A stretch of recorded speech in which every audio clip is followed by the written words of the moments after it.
Le quartier Richter à Montpellier associe un campus universitaire, des immeubles de bureaux et d'habitation dans un écrin de verdure au bord du Lèze. Découverte.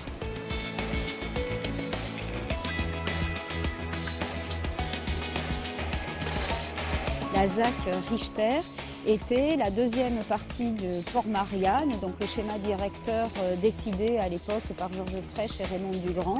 Et surtout, c'est le premier quartier qui franchit le Lèze et qui marque un pas effectivement de la ville qui gagne un territoire jusque-là délaissé, car inondable et donc difficilement constructible. Ce quartier a donc pu être réalisé après des aménagements hydrauliques importants qui ont permis la canalisation du Lèze et de contrôler les débordements du fleuve en cas de pluie et de crue.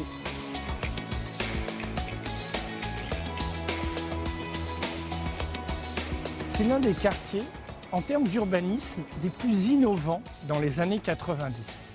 Parce que ce quartier, il mêle du logement et un campus, la fac d'économie, la faculté d'AES, la grande bibliothèque universitaire, un lieu de travail idéal pour les étudiants. Ici, les étudiants sont sur les mêmes places que les habitants. Et donc c'est un quartier très innovant du point de vue de la mixité entre lieux d'enseignement et lieux de résidence.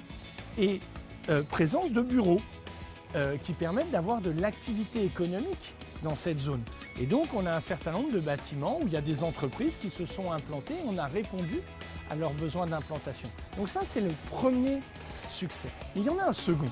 En faisant Richter, eh bien, ça nous a permis de pouvoir aménager les berges du Lèze, où il y a un petit parc ombragé, donc l'été agréable, et qui permet une longue balade le long du Lèze. Donc le quartier de Richter, il a permis à la fois d'intégrer les étudiants dans la ville et il a permis aux habitants de la ville de pouvoir apprécier, se réapproprier le fleuve qu'est le Lèze, et ça en fidélité à l'idée de réappropriation du fleuve par la ville de Montpellier.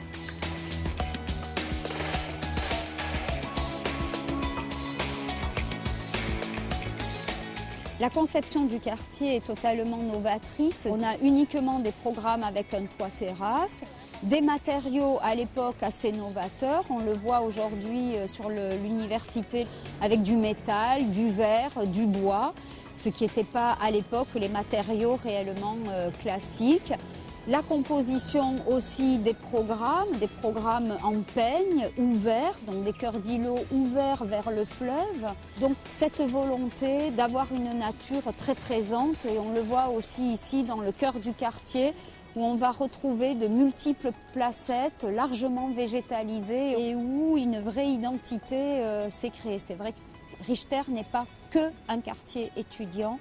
C'est un vrai quartier où tout Montpelliérain peut se retrouver.